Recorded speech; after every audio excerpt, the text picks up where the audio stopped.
think it's interesting, but I feel like we don't really have to decide whether or not it's good or it's bad. Like, let's just let them be Bert and Ernie. Yeah. I feel like it doesn't really need to be defined. And here's Sesame Street saying, I guess, kind of refuting what the creator was saying. Like, I guess I don't feel like it needs to be back and forth. Just let them be Bert and Ernie. Let them be the same great characters that we've been watching for decades. And what I love about this, too, is that we love them without the labels, right? People are always trying to label things. Yes. And we all just relate and love Bert and Ernie, and it doesn't really matter what they are. So this should be a lesson to all the grown-ups out there, too, if you ask me. Well, and it's like straight people don't have to come out. We're not saying, shocker, Big Bird is straight, right? Nobody's talking about that because they just like assume. So I feel like we shouldn't even have to talk about this. But I think it's cool that the writer came out and said that. Yeah, it also makes me want to go back and watch some because it is kind of funny the dynamic that they shared. They were wildly different people and they would annoy each other. It kind of makes you think. Just like any That's how my couple was. relationship. That's how my relationship can be sometimes. It's reality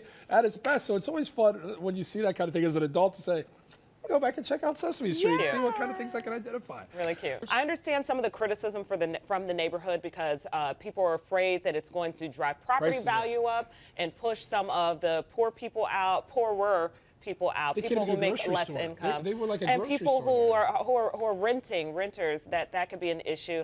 I think that this is certainly something you want in your community, but I feel like maybe there's another plan that we can work out or a better way to negotiate so that everyone is taken care of and feels included in this deal. So maybe, obviously, I think people are going to have to pay to get into this presidential center. So maybe there is room for some of that profit or a certain percentage over time to go to even public schools or low-income housing or something like that so that it is giving back to the community. But I think this is something we want in our neighborhoods. I think people and I'm a South Sider, you know, I don't live too far from where this presidential center is going to be. And so I think it's important to maybe embrace the project, but see like what kind of ways can we be creative. Yeah, and not to be confused with the National Library that every president has his presidential library. This is not that. It'll not be on those same grounds. This is entirely different.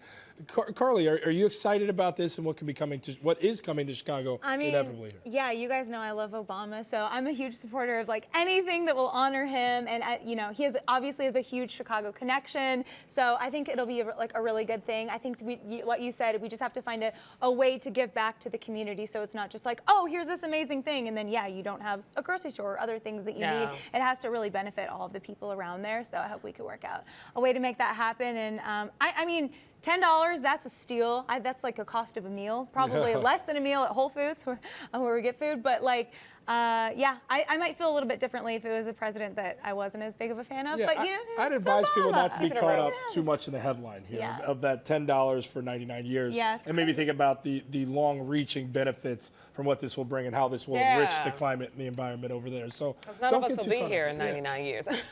I'll be here. You never know. Eating those veggies. Stay right there. There you go, girls.